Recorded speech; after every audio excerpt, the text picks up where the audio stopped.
Dans la leçon précédente, nous avons effectué une vente de médicaments sans prise en charge de la part de la mutuelle.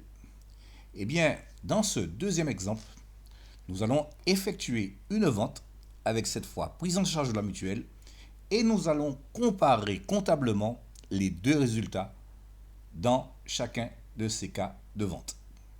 Allons-y. Donc maintenant, revenons à ordonnance et cliquons par exemple sur l'ordonnance 44.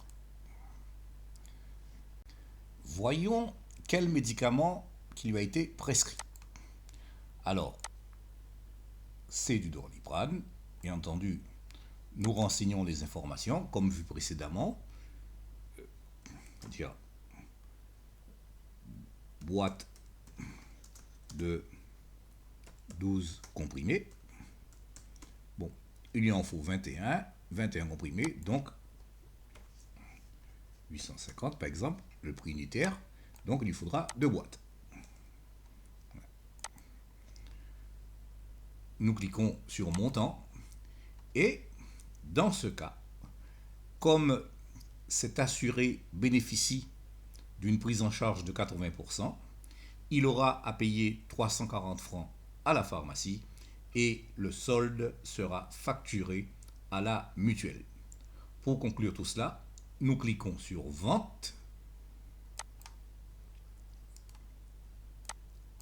Nous saisissons le numéro de la carte et la vente est enregistrée. Alors, petite parenthèse, il demeure toujours possible de réimprimer l'ordonnance si besoin est au niveau de la pharmacie. Voilà. Eh bien, nous allons comparer le comportement d'Asclépios plutôt dans chaque cas de figure. Alors déjà, nous allons fermer cette ordonnance et vous voyez que cette ordonnance 44, comme il a été expliqué précédemment, a été enlevée de la liste puisqu'elle a été traitée. Alors, revenons néanmoins à la prestation médicale de la leçon précédente. Il s'agissait de la prestation 125. Observez que cette prestation ne bénéficie d'aucune prise en charge et encore moins d'un taux de remise directe aux mutualistes, puisqu'apparemment la pharmacie Églantine ne participe pas à cette opération de taux de remise directe liée au contrat Aquaba. Donc, pour la mutuelle, il n'y a rien à payer. Par contre, dans le cadre de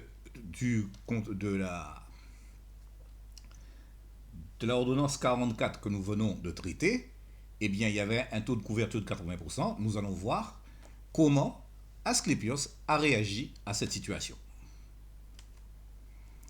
Pour cela, nous allons consulter le compte de la pharmacie Églantine. Saisissons le mot de passe comptable, validons, et vous voyez que, effectivement, pour aujourd'hui, il y a bien eu l'ordonnance 44-71 pour un montant de 1360 francs qui a été facturé à la mutuelle. Mais rappelez-vous, l'ordonnance 85 liée à la prestation médicale 125 ne figure pas, et pour cause, tout le montant total dû à la pharmacie était à la charge de l'assuré. Donc, cet exemple vous montre comment Asclépios gère automatiquement en arrière-plan toute la comptabilité des opérations. Vous vendez et Asclépios se charge de tout. À bientôt pour une prochaine leçon.